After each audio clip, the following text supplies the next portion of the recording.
And first item on the agenda will be the salary plan review and discussion. So Spencer? Mayor, well, members of the commission, you see just part of your packet materials. Looking at just as far as cost of living adjustments go, CPI from June to June is 3.1%. So the budget before you has a 3% cost of living adjustment for 2025 to include the step increases for employees July that are eligible for such. And then Tanya did a review of the city hall positions as well as the police department restructure that Chief Toso was looking at and had introduced kind of toward when he was interviewing for the position. So Tanya, maybe if this would work out, could I have, we'll start with the PD if that please you, Mayor? Sure. And we included a sheet there with the restructure. You want to talk about the restructure, Chief Toso, what it does, and then Tanya, in your review as to the, the legitimacy of increasing those police officers from a grade 11 to a grade 12 to those corporals, that it was market justified given the responsibilities. So Chief, you want to explain your restructure? Sure, I got a handout for the commissioner if you. Yeah. Any minute, I can have these up.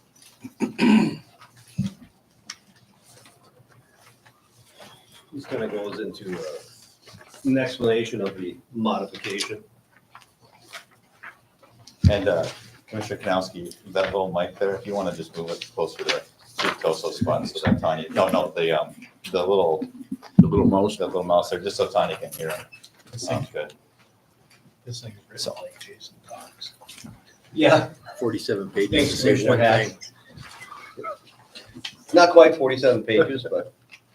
So if you'd like to follow along, the title grade and modification and justification for the corporal position is in front of you. And I kind of broke it down into the categories of what makes this position different from a current patrolman position. So currently, all the patrolmen and school resource officers under a grade 11. So what we would do is we require those corporals, and I'm looking at 5 total positions, to basically have a extended duties that they're kind of already doing. And that would include being a field training officer for some of our younger officers that start out with our agency. And also they're going to be MOI instructors. That's a state instructor for North Dakota, where we get certified peace officer standing and training hours. And what we do is we train in-house with those. And it's going to be a requirement for those corporals to train our officers in-house so that they can get certified law enforcement hours. And so that'll be a requirement of that position. And so they're doing, some of those positions are special assignments. They're like, to be a corporal would be a school resource officer, a SWAT member, a drug recognition expert, maybe a drone operator. There's subsection 3, you can see those things there. And what we would do is, I think Tanya will speak on this, but we currently, in the budget for this year, we had a part-time clerk typist, and that position was budgeted at $15,000. So we did not have that position. It was Alpha Lang. She passed away this past December. So we're not going to entertain that position any longer. We're going to dissolve that position. So that'll help offset the costs of moving these corporals from a grade 11 to a grade 12. So, and then you can see the other aspect of what makes this position different than a regular grade 11. They're going to be required to be, they're going to be in charge of their shift if their supervisor, their patrol sergeant is gone. So that'll be another aspect of what makes that position different from a grade 11. So these duties that will be bestowed upon the corporals are not currently going to be a grade 11, a regular patrol position duty. So that's what makes it different. It sets it aside, sets it differently from a grade 11 standard patrol position. Did you want me to talk about the investigations lieutenant position too? Yeah, you might as well. Okay, so the investigations lieutenant would be a upfield position, a level up position. And we're not currently looking at that right now, but that would be a position that our detective sergeant could move into in the future with the requirement of getting the specified training to be a investigations detective, to be having some of the supervision schooling behind them. They also would be in charge of our North Dakota sex offender registry, and currently that is bestowed upon our captain, myself, and it's actually our administrative assistant, Annette Buckmeyer. is doing a lot of that registry. I got a question for you about that. Yes, sir. You said you're not looking for it now, but maybe in the future. Correct. Would one investigations lieutenant be enough for that position, or do you think it would require maybe later on also in the future too? I mean, I'm just wondering where you're at on. I would not see it as two. The whole idea behind the investigations lieutenant is they would supervise school resource officers. That's an additional two more bodies that they would supervise. And what we're looking at in the future, it's not part of this. I think I did make mention to it later on in the narrative here. We're looking for an ICAC position, Internet Crimes Against Children, a specific detective to run with that program. That's what I was saying. That's Right. such a big issue right now. It is, and we do get a lot of, kind of the idea behind that is not just for our area, but kind of be the spearhead, the center aspect, the hub for this Lake Region area, that ICAC position. They'll work with the state BCI agents. Jesse Smith, who used to be with Ramsey County Sheriff's Department, he is one of the higher ups with the ICAC position for the state based in Fargo, and we do have a lot of conversations with him based on these ICAC situations. But that's something I'm looking at in the future. But to get back to your original question, Commissioner Pierce, we're looking at just one investigations lieutenant at this point. It'll be an upfill position. It's something that we can, that detective sergeant can look forward to in the future. And we're looking to promote a detective sergeant sometime in September of this year To the lieutenant? to a detective sergeant. We don't currently have Oh, a detective okay. sergeant. So when I promoted Captain Harkness, Yes. that's what his position was. And he has continued to do some of those duties and the captain's duties. And I've continued to do some of the captain's duties as well as the chief's duties, because we're just so young right now. We have 6 officers that we've hired that have less than 1 year on in the last 12 months. So we're just kind of piecing things together until we get Josh Usby is one of our young officers. He's coming back from Lita in August. So that'll give us more of the ability to fill our shifts and to promote a detective sergeant. And then we'll be able to cover our mandated patrol shifts.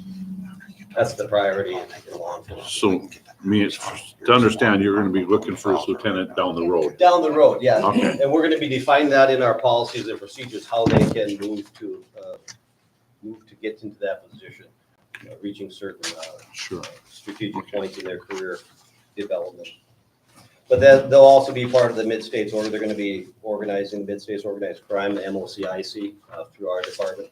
And that's with Jason Westfall. So that's an information technology thing that we can get a lot of information from. I don't know, Detective Ashwood back in the day, have you ever used MOCIC, but I think it's relevant. All the time. Yeah, so what we do in the investigations is where that's spearheaded at. We give access to our investigators so that they can use them as a resource. So you don't have anybody doing ICAC now? Correct. So nobody replaced me when I left? Oh, yeah. We had Russell.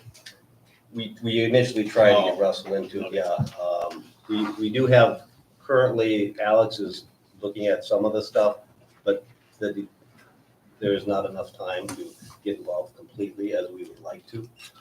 And we want to get more numbers from the state on the ICAC crimes and issues that are in this area. So a lot of times they can't specifically get here with all how busy they are in the state, and they may give us some of the cases That's what they used for us to do. to kind of look at, but we'd like to have somebody trained up specifically in that area. You went to training in the past, yeah, so that's kind of what we're looking at. And I don't even know if we ever got Russell completely trained into that position. It was hard to tell. Yeah. We went to a lot of training.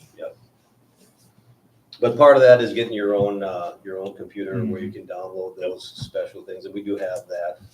And then Detective Captain Harkness has that ability to look at it, so that's kind of what sets aside the lieutenant position away from the detectives. So you're given them more responsibility to supervise additional personnel in your agency, and then we're going to have a defined network of how they can do our evidence for investigations, run our other like the MOCIC investigations thing, the sex registry, and that's. Well, you have 3 in the detective area right now? We do have we have a detective sergeant, 2 detectives, and then we have the task force that we've had for several years Okay. now.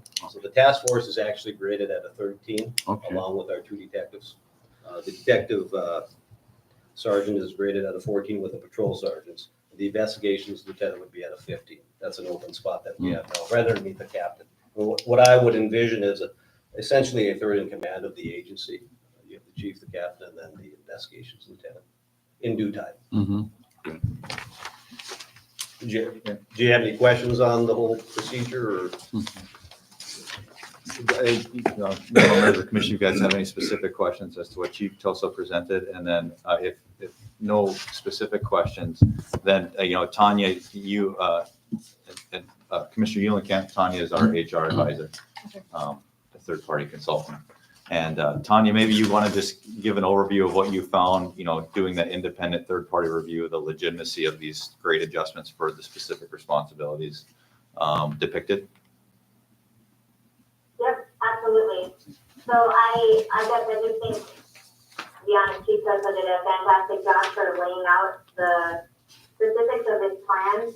From a general point of view, I work with a lot of law enforcement agencies, and the ones that are the most, the smoothest operating agencies, you could say, are the ones that have very, very clearly defined structure and hierarchy. So I'm never opposed to that piece of it. I think this moves us into a position where we are more clearly defining the roles within the agency and providing a clear line of structure. So if person A is gone and person B is gone, who's running the show? Who's calling the shots? Who needs to step up and be the leader? And I think that definitely we achieved that with this corporal line, because the people who are on patrol sometimes need that, in my experience. And so I think that's a great step in the right direction. I don't think you mentioned it, Chief Toso, but from a budgetary standpoint, obviously I take a look at it and I say, is it justified? Is it reasonable? Is the salary in line with the work that's being performed? And I do believe that to be the case for all of this. Obviously, whenever I'm looking at monetary changes to pay plans, I can say, yes, this is a great idea, but if the agency can't afford that, then it's kind of it doesn't matter what I think if the agency can't afford it. I think Toso's pointed out that there are ways that this is going to save in the budget as well with that position that's being eliminated. But I don't know if we've talked a little bit about the training hours also, Chief Toso, that are going to be estimated training hours that are going to be saved because of the FTO piece of this going to the corporal, the training piece of it. Sure, I can touch on that if you'd like me to, Tanya. I think it more than justifies the compensation Yes. side of this request, Yeah, so currently under our administration, under Chief Kanowski implemented, our FTOs would get an hour of overtime per shift that they worked with the rookie officer to compensate them for not having a supervision title.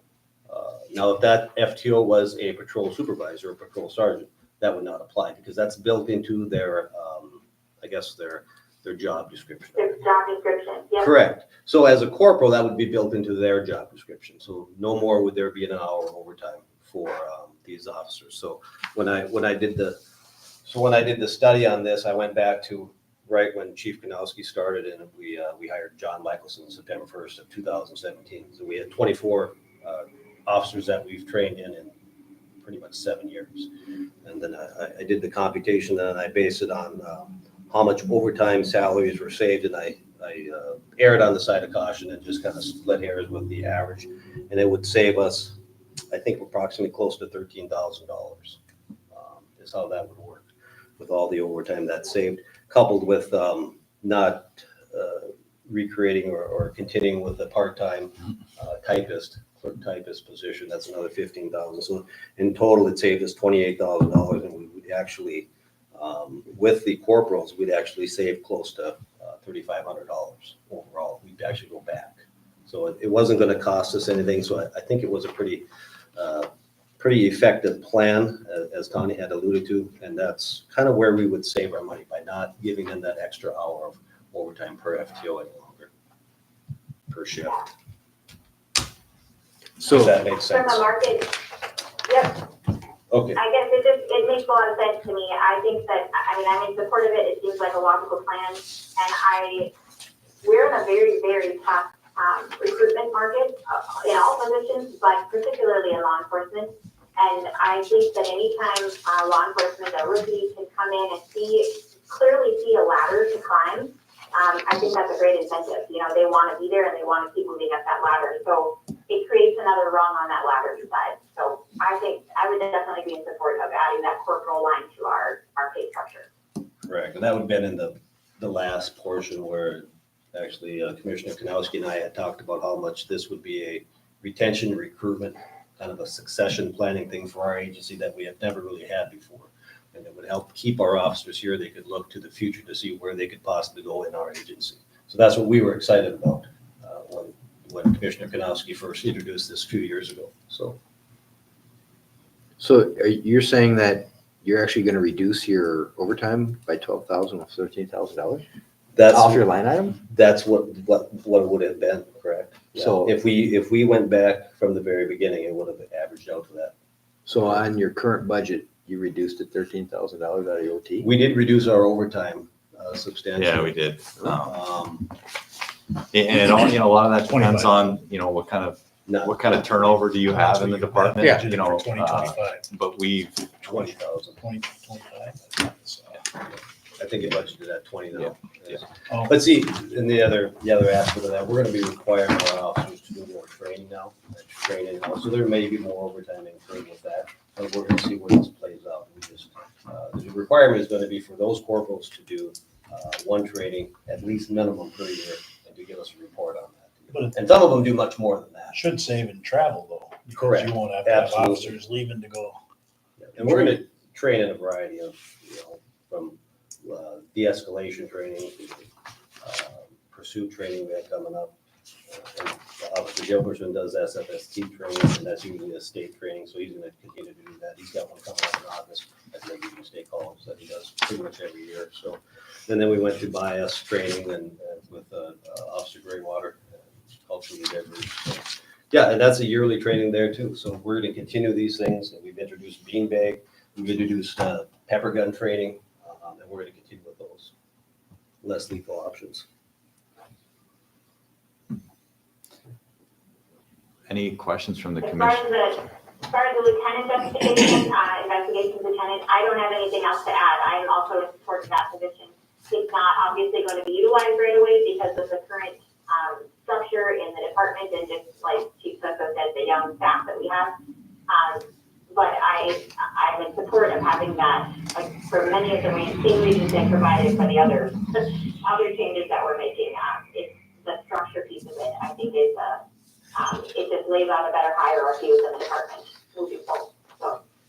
So that position, even though it won't be filled, is still, the funding will still be in the budget, or is that taken out and put in later? We have to fund it later. That's what I'm saying. We'd have to fund it. Yeah, so it is in there, it is funded. Correct, and that would be funded with the detective sergeant's salary because we wouldn't house those two positions at the same time. Yep. So it would be one grade up further. So we budgeted for the most expensive one. Yeah, the I more got you, expensive. I understand. I thought it was something on top of that. No, yeah, I'm tracking. So Spencer, everything, I mean, we monetarily, we're fine. I mean, you think about the increase in salaries and whatnot, that's gonna affect us at Well, all. if you talk about, police department, it's, specifically, it's a revenue it's a budget neutral Correct. restructure, right?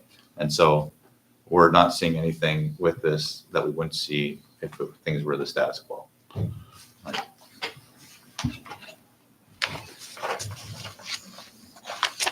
Any other questions?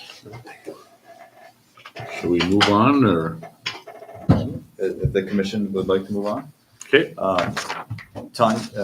Tanya, you did a review of the city hall positions. You want to just give an overview of what you saw there when you looked at that? Yep. So, most of you, or some of you may recall that we do our best to routinely review the positions within the city, just to make sure that we're still on track with market. And there's been times where we've done the whole city all at once. There's been times where we've had to break it out.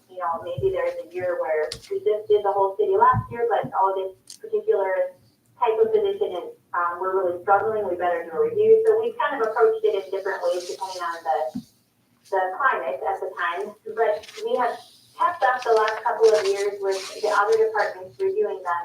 So this year, I felt it was important to take a look at the city hall, what we call the city hall position, to make sure that we're still on track. The city has done a really good job, I have to say, over time with keeping up with your cost of living increases, and I think it really does make a difference, honestly. It makes it so that when we do these reviews, it isn't super common that we're finding huge discrepancies or deficiencies that we need to correct. And so for the most part, we're doing a really good job. In the positions that are in City Hall, you know, we're talking mainly auditing, assessing, the administrative tax position in the engineering department, and then the administrator. For the most part, everybody's sitting right around that 99 to 100, 101% of market, which is perfect. I mean, that's exactly where we want to be. We want to make sure that we are 100% of market means that we're paying just what everybody else is paying. So as a whole, the city has always sort of set that as our goal, right? There's different times where agencies I work with have been okay with sitting at 95% of market, or perhaps I've had agencies that say, hey, we want to be leading the market, and we want to be at 105% of the market. But as a whole, the city has always kind of said, we just want to be on par with market, and that's exactly where we are.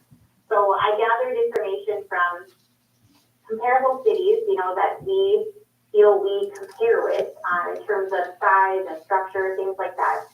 But also just job service data. So not public, you know, agencies, just general data from North Dakota Job Service, which of course includes all kinds of public and private. And so looking at that, I feel we're doing just fine. We're looking really good at City Hall. I don't have any concerns. The only position that we don't have adequate data for would be that administrator role. You know, years ago, it used to be when we would collect this data, like I said, we've done it fairly regularly.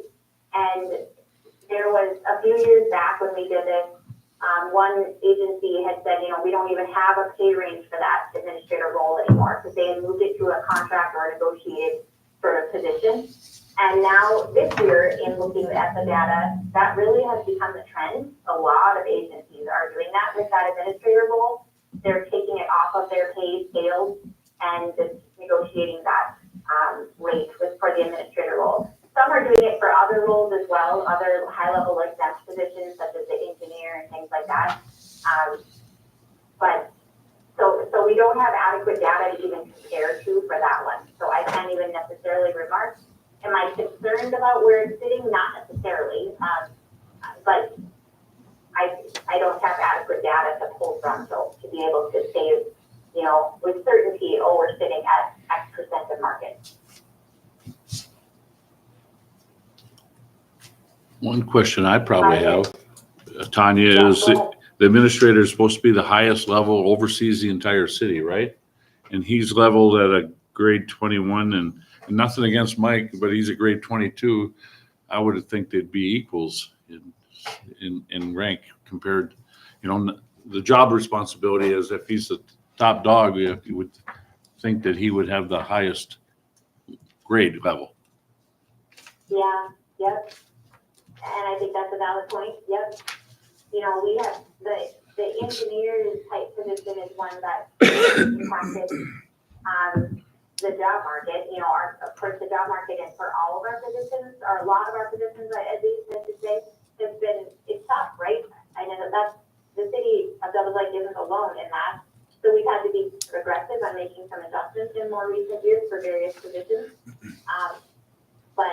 And I believe that's when we adjusted that in the engineering position up to that scale. Mm-hmm. But we didn't adjust to the administrator at the same time. And it's just an interesting trend to know that a lot of agencies are pulling them off of the scale altogether. And I suspect it's because they've had to respond to that aggressive climate.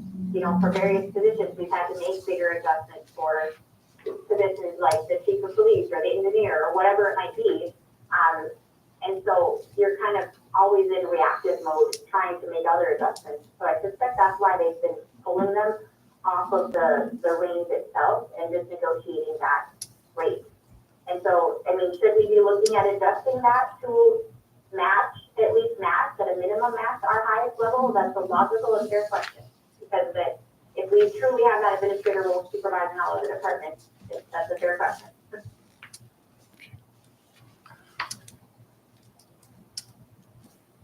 Any other?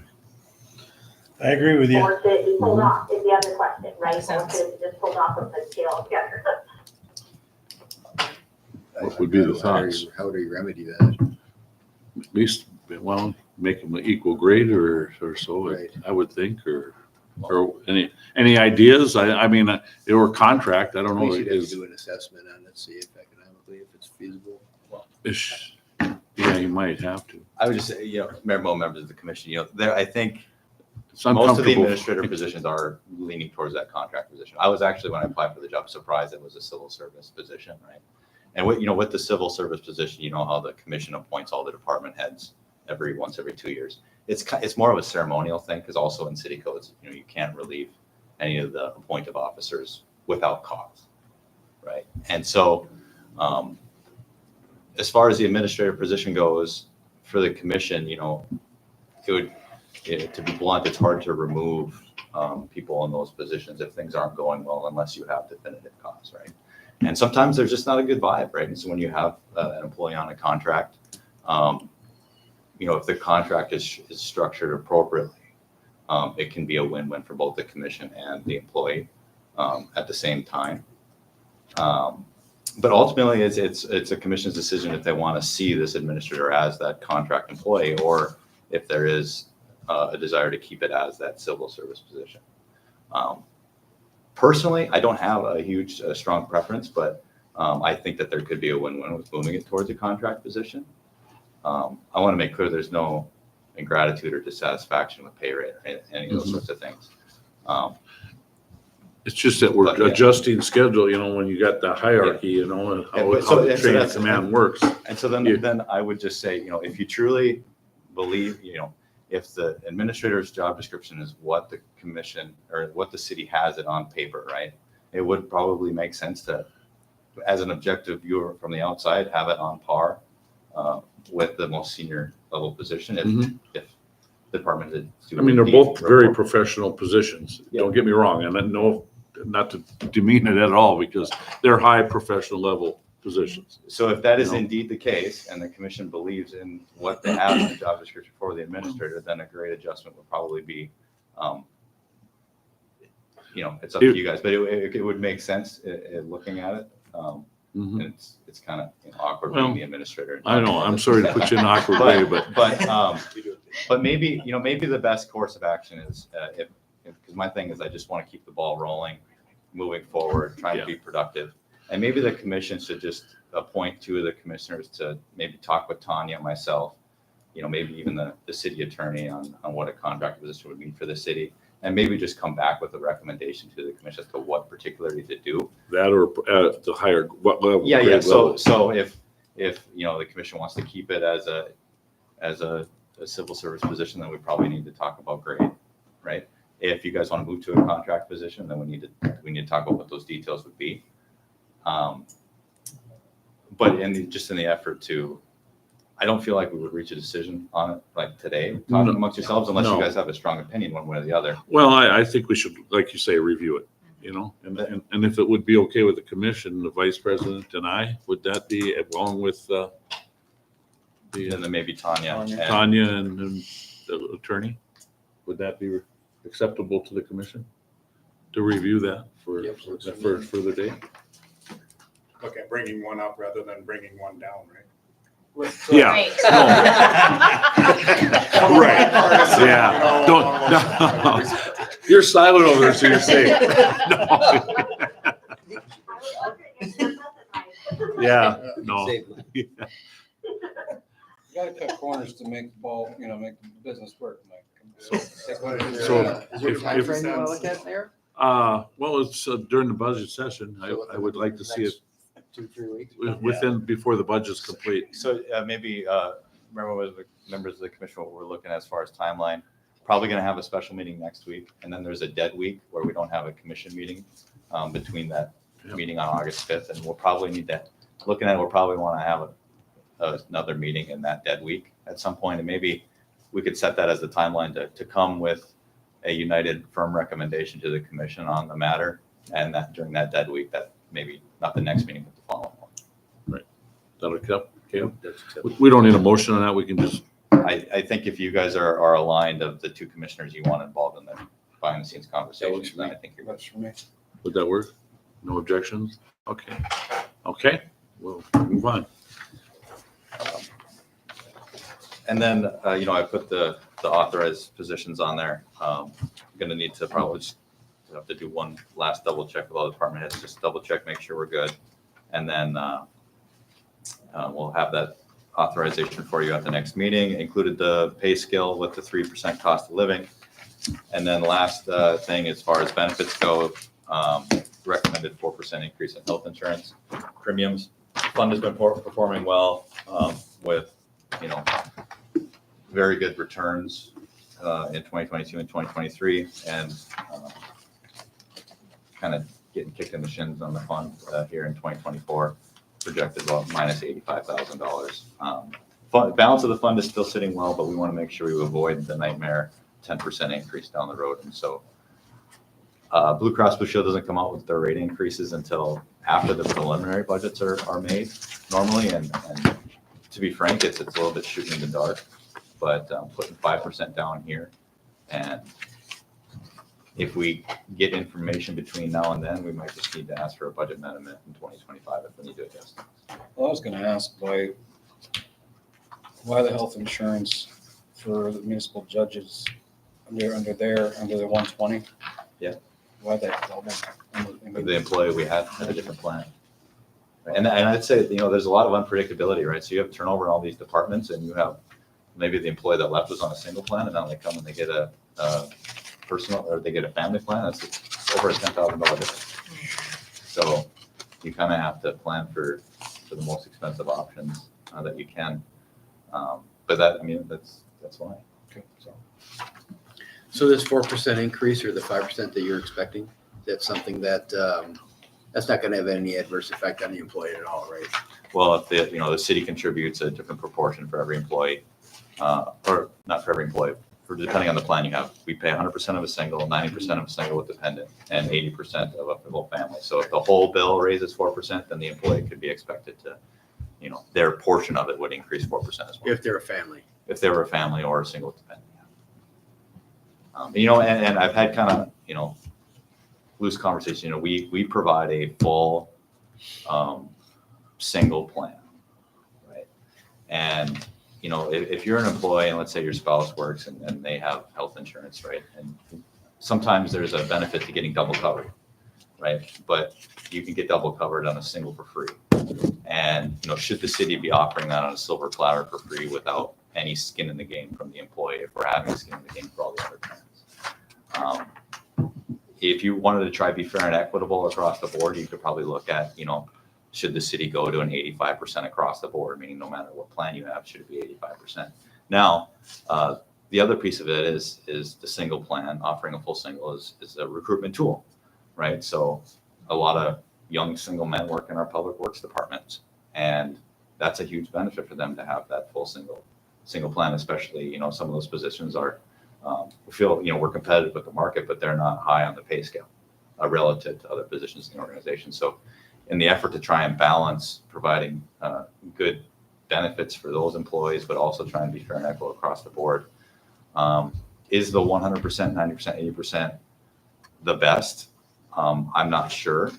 I've thought about looking at that 85% across the board, but, didn't get too much in the details unless that's something the commission would like us to look at. Fine with the way it is. I think it's fair.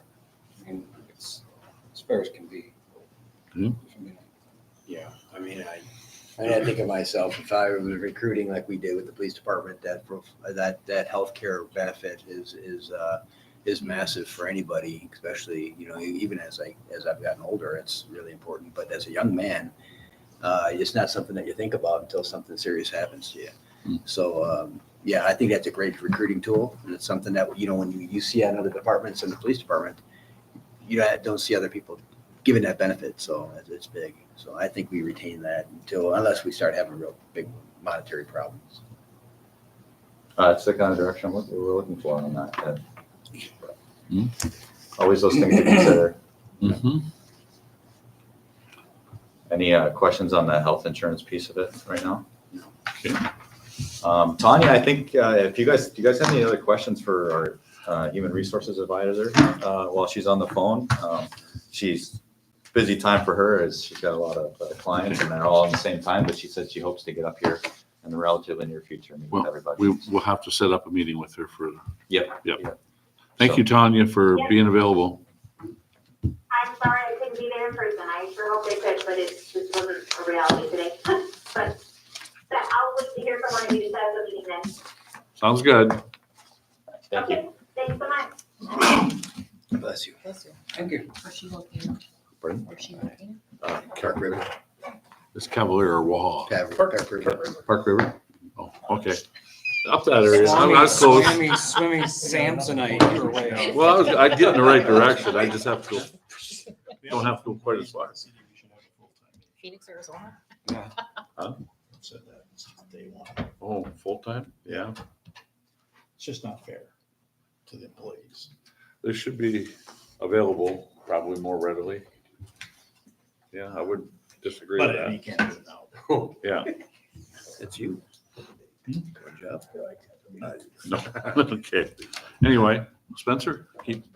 If you guys are ready to move on to general fund review, I did include kind of an overview staff report for you guys. As far as what you're gonna see moving forward, major cost drivers, the 3% increase, every 1% that we increase costs us about 40 grand once you talk about the salaries and then retirement and FICA and Medicare. So $120,000 increase in wages. The 4% increase in health insurance is a $53,000 increase that we take on. 68% increase in the LEC and 901 contributions given what has been presented. And then the new CAD system that we have 2024 and 2025 and then annual moving forward is a little over $35,000 a year. And then this year's budget, we're always waiting for the right time to buy those state mandated siren radios. And between the expenses and then the expense for the radios and the $1,500 grant reimbursement for each radio, we're looking at about a $90,000 hit, which we've always intentionally wanted to pay with our cash reserves in the general fund, given that they were inflated once all the pandemic era money came through. So those are kind of the big ticket items that you see. As far as the non-departmental revenue goes, increasing sales tax into the general fund from 41.75% to 42.75%. Recommended increase in the street light utility fee from $225 to $250 to as currently the expenses outstrip what the fee brings in right now. So I want to increase that a quarter. And then engineering fees is based on $2.9 million in projects. We're going to get the capital improvement planning committee here together pretty soon. And then the city commission can confirm the projects it wants to set for 2025, which will set that dollar amount. But as far as an initial recommendation goes, it's right now it's at 2.9 million. That may change, but that 16% is based on the 2.9 million projects. And then the 20% enterprise transfer assumes that there's going to be a series of rate increases in the sanitation department. We're going to have a frank conversation about some of the things in the sanitation fund as we look to automate and handling with the recycling program and whatnot. So we're going to have a series of rate increase recommendations for the sanitation department. Probably not for water or sewers. We've increased those last 2 or 3 years, but that 20% enterprise transfer takes those into account before we have that conversation. Any questions as far as those items go?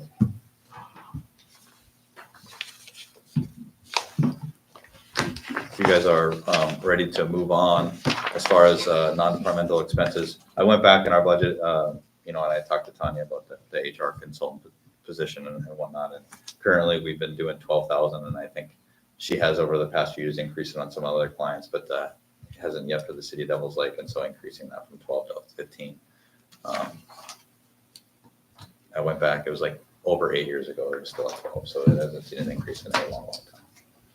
And then, again, the LEC and the 911 contributions are up $68,000, given their initial budget, of course.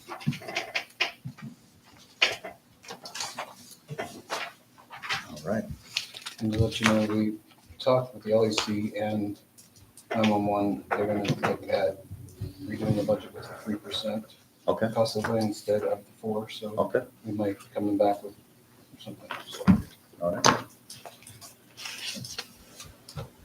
If we want to move into those more administrative positions or funds, municipal judge, auditing, city attorney, assessing, engineering, city hall, those are all basically just personnel expenses. So once those are set, those kind of, there's not really a whole much to talk about those.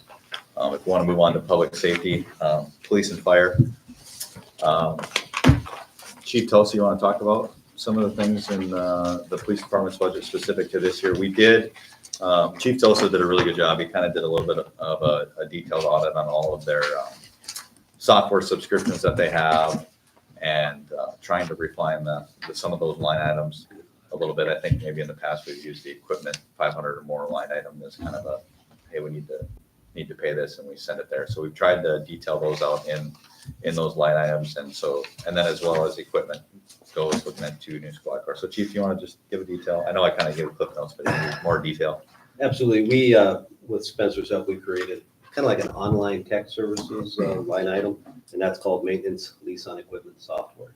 And that's pretty much where we put this nearly $35,000 of CAD yearly bill that we've incurred now, which is, CAD is great, but we have to pay for it. So that's where that gets slid under. Now, we have some other online things that, as Spencer had alluded to, that we usually put into the above $500 category. And they're all tech things that we've, as this world increases and grows, we're more and more involved in software and online services. That includes our scheduling, our iCrime Fighter, which we do to upload all of our reports and share them with the state's attorney, city attorney. It's our records management system, basically. So we have that. So all those things built together including even our Axon tasers, which is nearly $12,000 per year, goes into this same fund, this maintenance lease on equipment and software. So that's where you get that $68,500, and that again wasn't in existence the last in 2022 and 2023. So, and then we look down to the equipment, $500 or over. So what we're looking there is 2 squad cars this year, or for next year. And they're at approximately $72,000 a piece once you put all the equipment into those squad cars, including the radios that we need. We're getting 2 new radios, and that's approximately $14,000. And again, as Spencer had alluded to, we're looking back for a kickback of $3,000 from the state. We just have to have those purchased by March of 2025. Along with Fire Chief Bennett here with his radios. So that's where we're looking at. That's where you get that amount, $158,000. And that includes also 2 cameras, and the price of these cameras for our cars is as well has increased to nearly $7,000 a piece. And they're the new in-car cameras called the M500 cameras. So they're we've been in these cameras from WatchGuard, which is now Motorola has taken them over, and we've been in them for several years now. So again, nothing gets any cheaper with these with this tech equipment. It just keeps on growing and growing. We did reduce our equipment maintenance down $5,000, and as we spoke about earlier, we reduced our overtime salaries a bit. We're going to see where that all plays out, and so that is pretty much it. And we actually reduced our computer equipment. So what we're going to put into there is try to get. We have to get new computers for our police department. We had one that went on the break here just last month, and that was Detective Schwab's. And so our computers are not updated with Windows 11. So we have to go into that. And it was only about, I think it was just under $900 per computer. So we're looking at updating those computers next year, as well as 2 MDT computers for our squad cars, because we should be on a rotation with them. Is it 680,000 increase in your budget though, over there from last year? Oh, sorry.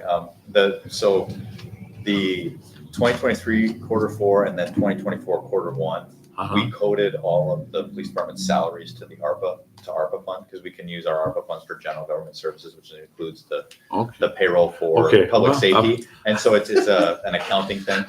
Yeah. So I'm sorry about that. I tried to. Okay, well, I'm like, okay, We're trying well, to get to 3 million. yeah. Yeah, that's a lot of money. I was like, whoa. Right.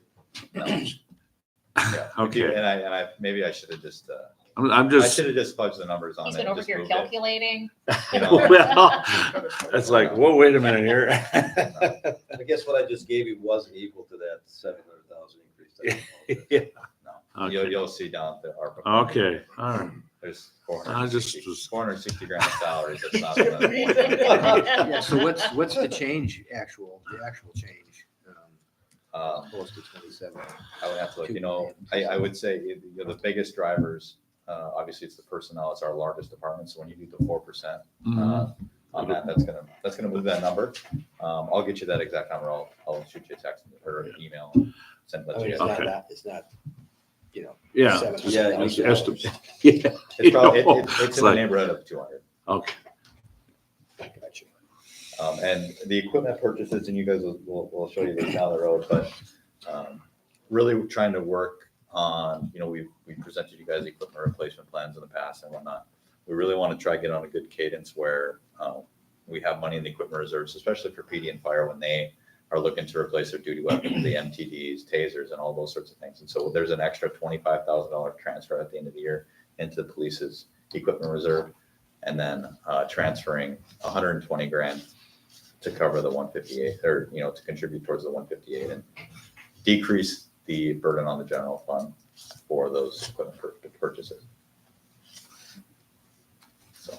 So we're trying to lay the groundwork for the future as well as address the present. Best we can. And those are 2 squad cars there. That's what we were scheduled to do, right? Correct, yeah. they're about 100 grand, I suppose, for the two. Here's 75 or something. Well, 75, yeah. yeah, we're looking at the Ford SUV, the Interceptors. And their Okay. last year was 43,400. This year, we're projecting to be right around 45,000. That's just the car, then Just the another, car. Yeah. another 10 grand for, Then you add the radio, the Radios, camera, the install is about $3,500, and the extra, the cage. No, bars put up The that. equipment transfer, is it all new equipment or does some of it come from the old car? into- These vehicles that are getting, mostly, it's all brand new. Specifically, these next 2 vehicles are our oldest Durango and our oldest Ford SUV that Officer Dallas drives. Nothing can be reused. The vehicle has, the Ford SUV has remodeled itself in 2022, so none of that would be used. Plus, just the length of time that they've been used, the Oh, equipment yeah, you got, is definitely worn out. I was wondering if there was something that was Right. new in there that could be, not saying take it all out. So it just works out perfectly with the 2 new radios that we need to get to the Siren in Yeah. 2020, and then 2 new squad cars. So we're going to be fit right in there. It'll be a good fit, and that'll be on par with both those vehicles right now. Will be over 100,000 by next year we're looking at about a year from now when we actually get those vehicles. Yeah. And then get the radios. It just takes that long. So you're looking at probably well over 105,000 miles on both those vehicles, and hopefully they still run. We're having Yeah. quite a bit of issues with our Durango at this point. Okay. Still, no. But any other questions at all? no. My heart's back in pace. Thank you. Hey, While we're talking about the police real quick. yes. And I should know this, and I apologize for not, but the UAS team, has that always been under the fire department or should that be under the police department? Yeah, I'm not sure. I feel like there was a reason I put it there, but I'm human. I may have made an error and I should just put it somewhere The else. UAS team was originally, I think, started by Matt Berg. Yeah. And then Dustin Dimmler took it over, and then it Yeah. kind of got shuffled over to Ramsey County. So there's, I think Ramsey had it. yeah, any of the funds that we have for the UAS team kind of goes over to help them. And Chris With their Drager team, is so- kind of in charge of that. Yeah. So the previous commission at the last budget cycle for this year had a contribution of that 70, I think it was the 7,500. Yeah. Yeah, something like that. 7,500. We haven't released those funds yet. I mean, the commission probably call them in for an update if you guys would like. But we just put the contribution line item in the fire department, can move it wherever we want. Okay, I was just wondering, I don't remember ever seeing it in there for some reason. Maybe I just. But it's probably because we have Missed it. multiple people from the fire department that are like involved with the UAS Yeah. team, and so that was where I just. Yeah. Thank you. If it pleases the commission, any questions of the fire department? Otherwise, Chief Bennett can take it away as far as, really the biggest thing is we added an FTE to the fire department. Mhm. And, I know we've got, we've got interviews later today for positions, so. And then it's the siren radios. Yeah. So, but Chief, maybe want to give an update on what you're looking as far as, timeline for the RF, hiring of new employees, and what that's gonna look like. Yep, so the RF mission, we are still on track to take over on September 1 as of right now. We just had a guy resign on Monday, so we'll be looking to fill a position there. I just got a lead on another applicant. So hopefully we'll be able to fill those two positions and get rolling on that RF mission stuff. I'm gonna get Lewis, our specialist guy, the contact information and the emails for all the paid staff. And then we got a couple of volunteers that said that they would be willing to help fill in for sick time, vacation, stuff like that with the RF mission. So,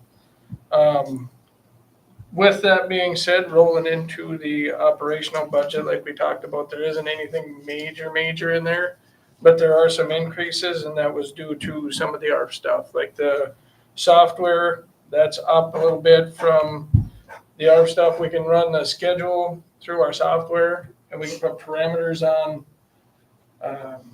who fills those positions, so we know that they're getting covered by people that are ARP certified.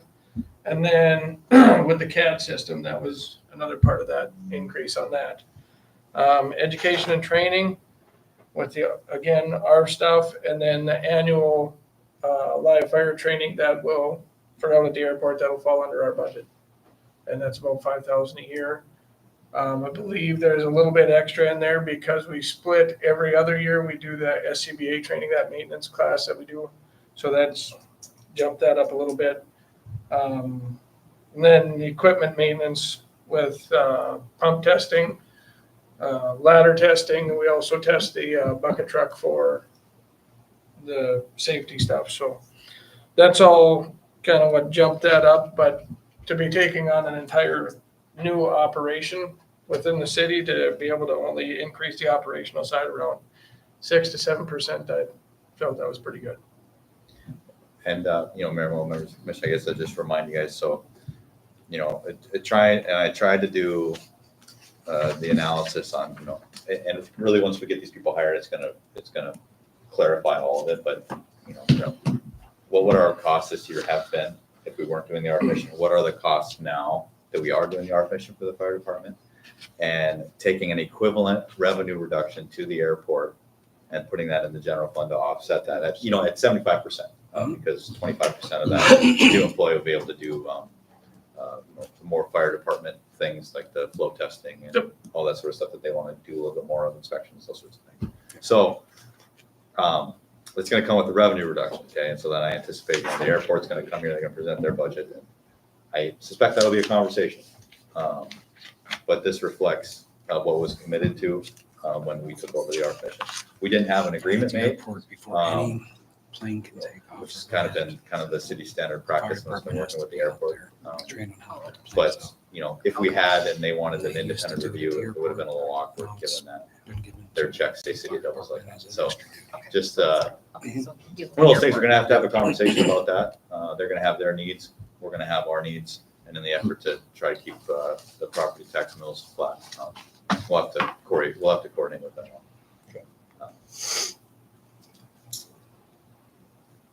With that, any questions on public safety in general? As you saw the pie chart that I gave you, public safety is 45% of this general fund budget.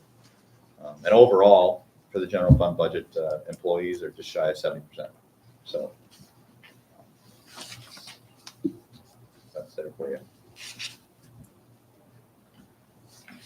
If the commission's ready to move on, public buildings, advertising and promotions, some of the other ones, included the fireworks display, rodeo sponsorship in this year's budget as well.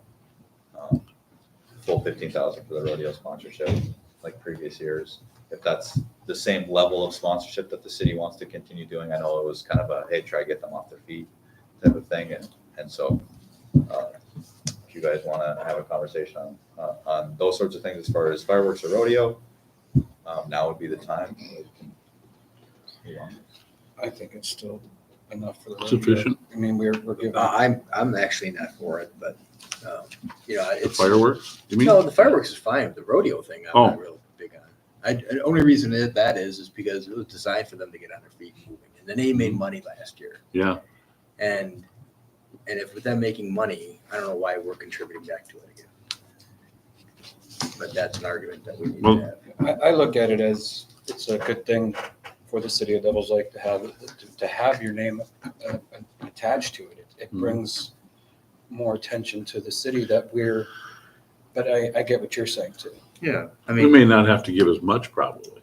I mean, yeah, maybe a gradual decline because yeah, if, you know, just like, Can't all cut, just cut Yeah, No, you 10 can't. out. yeah, No, you know, but I mean, at least, I mean, I don't, as long I as wouldn't they're- see like 8. I mean, just continually getting lower and lower. And if the they're not sponsor- making it, that's their fault, not ours, you know? And I understand, you know, bringing back the rodeo and all that. Yeah. It was a great attraction for the city. But like anything else, I mean, you can't continually spoon feed everybody. And that's just my opinion. no, I get what you're saying. Yeah. So, I mean, a small reduction I'd prefer, but I mean, can you do that? Or is that something you can do that now? or- Now's the time to do it if Yeah. you're You gonna say do it. 10? Huh? Drop it 5 and say 10,000? Yeah, I'm okay with that. I mean, something less, Mhm. you know, Well, I'm even for an 8, but that's me. Well, if we take it take, take it 10, take it to 8, take it, take it Yeah. by yeah, 2s, just half it. I mean, not even half, you know what I mean? What do you think, Rob? 10,000. As you say, we can look at maybe what they had as far as sponsorship levels last year and what those dollars on those sponsorships were. Maybe we were gold last time, maybe we need to silver, and, right? And so, we Maybe should we kind of can- give them a clue that we're gonna do this, you know? well, so maybe between now and a future meeting, we'll take a look at that and let you know what those are. And then I'm sure some folks at the rodeo will have a, Well, sure. as Sure, long, we'll have to have a dialogue. yes, we should. There again, in the big scheme of things, what's $5,000? Sure, but at least it looks like we're attempting to. Right. Make walk a away. difference, okay. Yeah. Yeah, so let's go to 10 and see what happens. Yeah, and Have that have a dialogue. conversation with them. We control planning and shade tree payments to contractors. We just talked about we just had them present at the last commission meeting, Emerald Ash Borer, doing the canopy studies. So just increasing, normally this line item has always been 35,000. And so just increasing that to 45,000 for next year. And if we need a future budget amendment or we feel like there's an opportunity to really capitalize a little further than beyond what we budgeted, then we'll bring that to the commission next year. And then I think When that- are they, have you talked with them at all on, I know they're coming up with their plan of action, but is there an unspoken date of which has been discussed on when those trees have to start coming down? Well, it's just one of those things where the Emerald Ash Borer doesn't travel far by itself. Yeah. Well, it comes with firewood and when people, right? And so we're a tourist community, people bring wood. And so if there was ever a place where money was going to arrive, this is probably prime territory. And the biggest thing is we're not asleep at the wheel on this thing.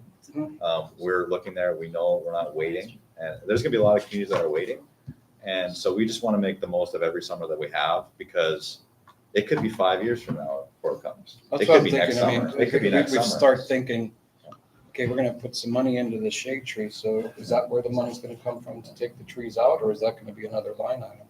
Well, there's also, grant funding sources, the Forestry Service and, the Forestry Service is looking to hand out money for people to address this problem and enable. And so we need to heavily pursue grant dollars for those sorts of things. We need to pursue partnerships.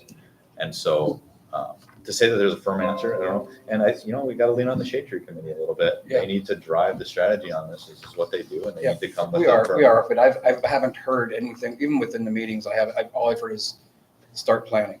Yeah. In my mind, I'm thinking, okay, are we thinking far enough ahead or are we not thinking far enough ahead? So I wanted to see where, if you spoke to anybody and what your thoughts were. Well, and I think, the commission has taken you guys have taken an active strategy approach to it. I mean, improving the budget amendment so we can go after some of the older, uglier ash trees in this community this summer. Yep. And we'll do the same next summer. Okay. And I understand. I just We'll wanted continue. to ask if you had any more insight. And I'm interested when the Shade Tree Committee creates that action plan to present to the commission. I think it's, given your feedback, especially on Shade Tree, it's going to be an active strategy. Yeah. So I'm looking forward to seeing that. I appreciate Work it. on that. And then I just put the ARPA fund, originally prior to I got here, all the ARPA money was put into the city's general fund. And so it just created like a sub-department in there. We don't have any more money.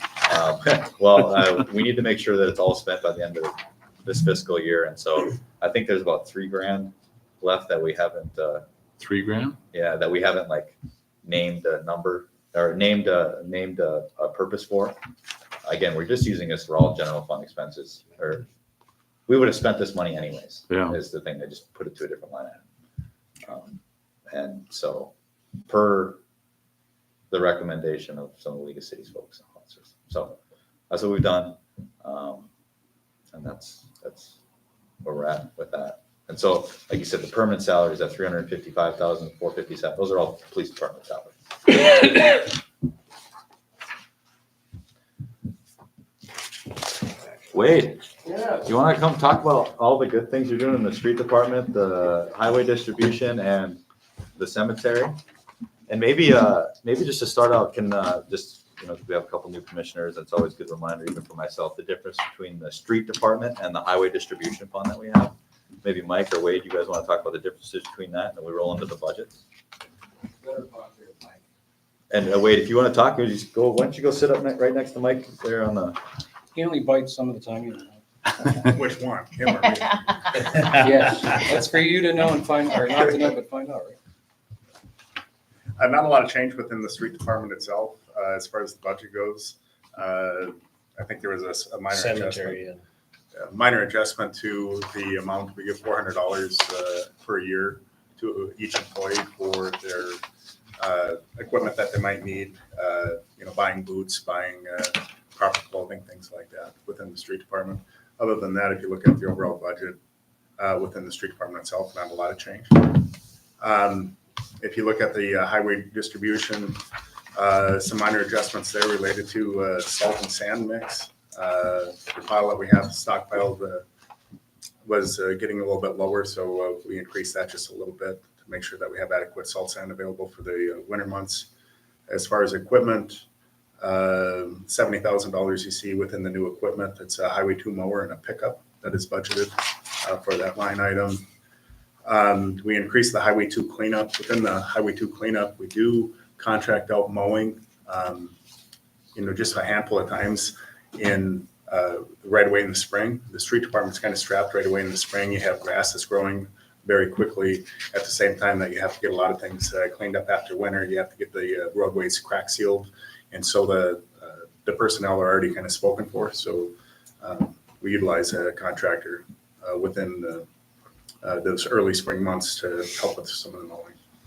Other than that, there's not a lot of change within that department as well.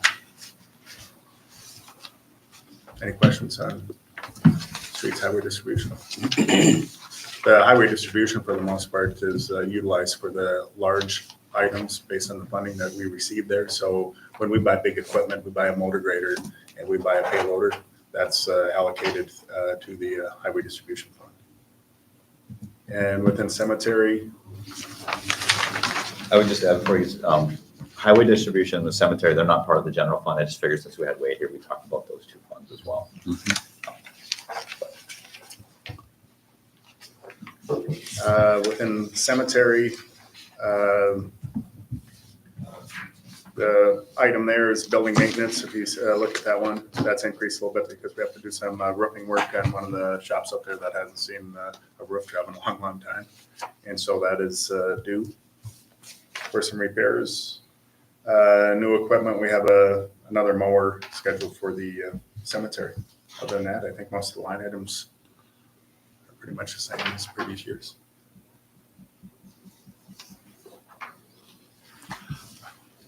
It'd be nice someday to try to slowly get some blacktop into that. I suppose that would be, there's no funding source for that opportunity, right? To me, that would be an infrastructure item. So Is once that we something get we caught could up on use our with prime, prairie dog money? I would have to look specifically at that. So what we've identified in our capital improvement plan Mm-hmm. is we have our primary infrastructure, right? Water main replacements, roadway repair, the things that we need to do, this is the primary. And then we have a list of other capital improvement projects, like downtown alleys, the cemetery, building improvements, some of these Mhm. things that they're a nicety, not necessarily Right. something that is necessary where somebody's driving on that roadway to get to their house. People that drive on the roadways every day to get to their house, that's been a priority on it within the capital improvement plan. So we've been allocating funds. I think the day will come where, yes, could we look at some asphalt and improvements within the cemetery? And to me, that would be a infrastructure sales tax probably item that we would look at. The issue with that is, for the most part, what do you see in the cemetery? You don't see a lot of very heavy equipment. Mhm. But you do have some heavy equipment when there is a funeral, right? They have to bring in a vault and they have to do the excavation, things like that. So we just have to look a little bit. We did do a roadway improvement out there over the course of time as far as putting millings that we salvaged from some of our street projects to try and improve some things there over time. But It's just something I'd like to see. I mean, it just enhances your cemetery and, a lot of people go out there, and it's, well, they're dying to get in, as you might say. Dying to get in. we are working with the No. cemetery too. But We're trying to set Shame up a on me. nice mapping system within the cemetery.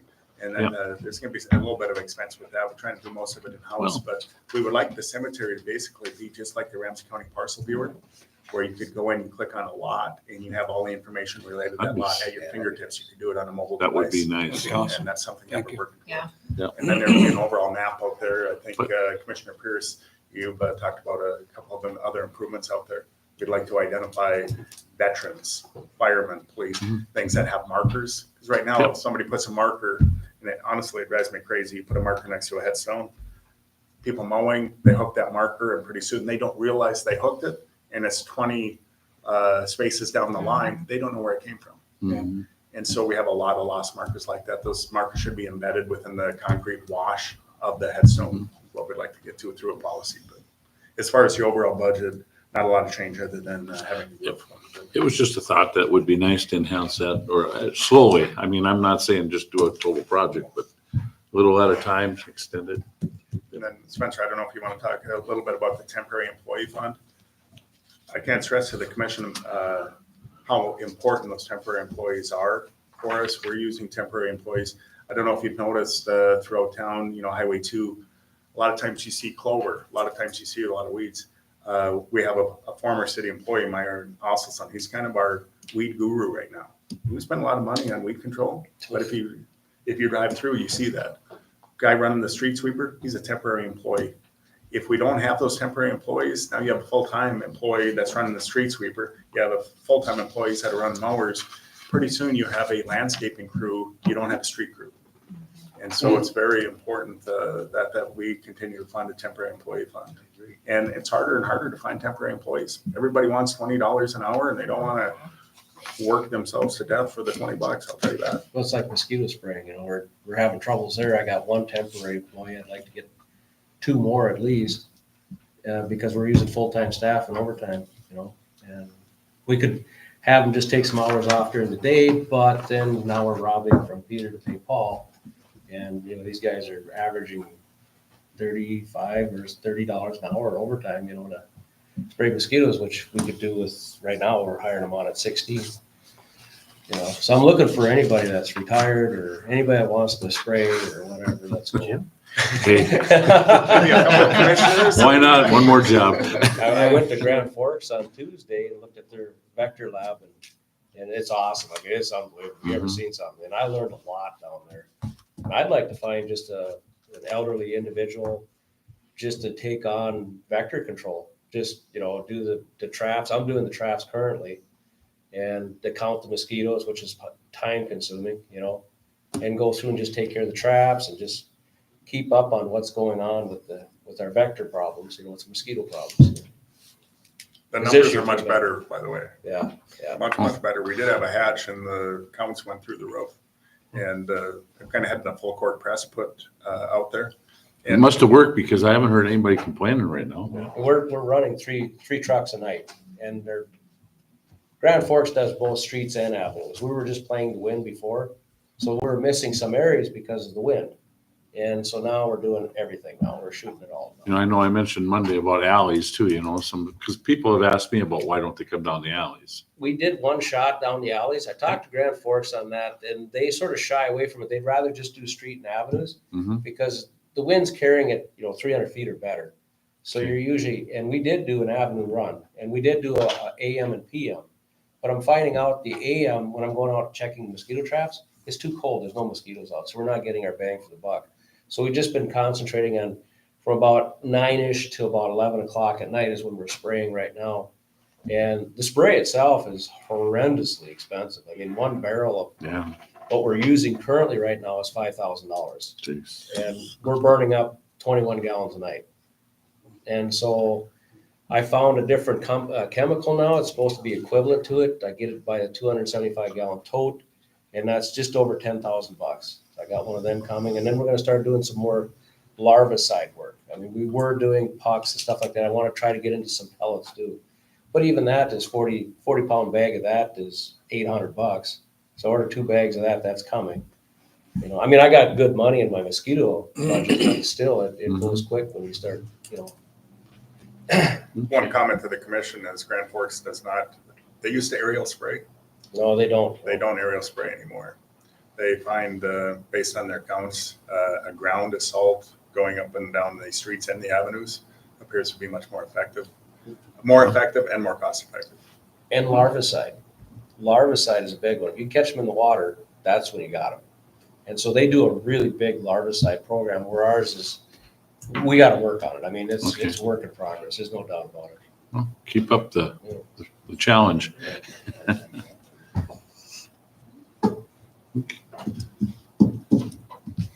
Okay. Perfect. And I will say to, compliment the city administrator a little bit, even if you might still get a raise. It was very good. Very good to work with as far as the supervisors of the departments going in, not asking for the world, but laying out a budget that is reasonable, right? We all want new equipment. We all want this, but we understand that we can't get it all in 1 year and we have to be systematic in that approach. And I don't know that any departments were, cut out of a budget for anything that was requested. So That they know of. give it an ass out for that. And I would just, it's important for the commission, this budget reflects, talking with the department heads, what do they need to run their departments effectively, right? But at the end of the day, we need to run this organization in the vision of the city commission, right? And so the budget before you is from the departments, from myself, but if there's things in there that you want to see, there's things in there that you don't want to see, we answer to the commission, so. I haven't seen Well, anything yet. we answer to the public and they don't want to see things going up too much. So it's something that we got to do our best about. And I think we're attempting to do that. I included on this page just as far as police department, fire department, and the street department, their equipment reserves, where would they are anticipated to end of fiscal year 2024, and then where, given the interest earned for the fire department and the police department, for those new commissioners, we take the interest earnings from the equipment reserves, like 2.9 million right now, and we split those up via percentage, fire and police department. And then given the additional transfers and the transfers out, what we're looking at the end of 2025 as far as ending balance. And really trying to lay the biggest one is the PD equipment, and that every year kind of drives what you have to do with the mills. And so we can kind of phase out and transfer that money out of the general fund and try to get on a systematic process. We can make ourselves more even keel and not so up and down, hopefully, move forward. We don't have to have a conversation every time the tasers and body armor MTDs come due. Sure. We're planning for it right now. If no other commission, so at the end of the day, given the mill levy, the sales tax, the revenues, the expenses that we present, it's a minus $195,000 deficit. This is what I would say. It's a little deceiving, right? Because when all the COVID money was put into the general fund, to spend that money or transfer it out, it's going to show negative deficits, right? So in 2022, if you just look at the transfers out, 350, 150.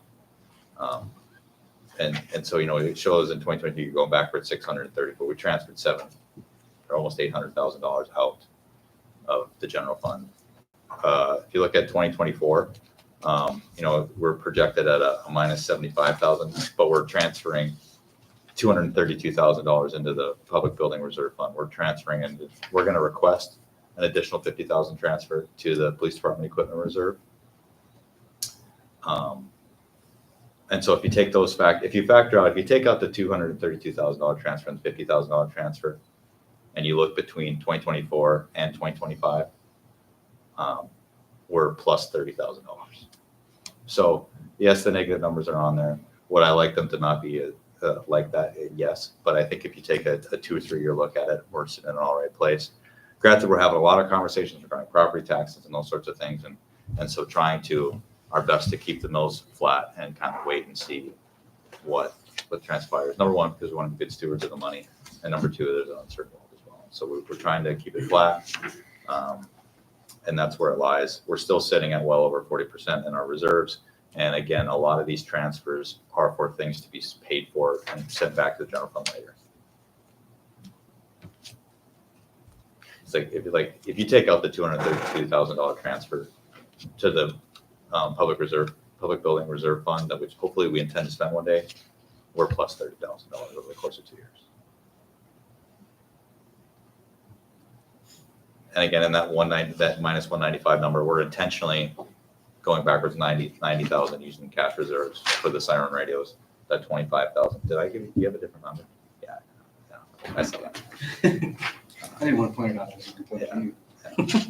So any questions, concerns with that? That is the presentation. I've included some of the miscellaneous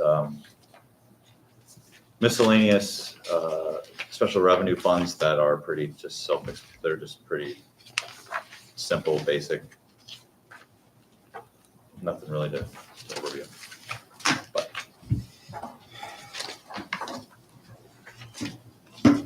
and again, the mill levy reflects an equivalent revenue reduction to our contributions to the airport,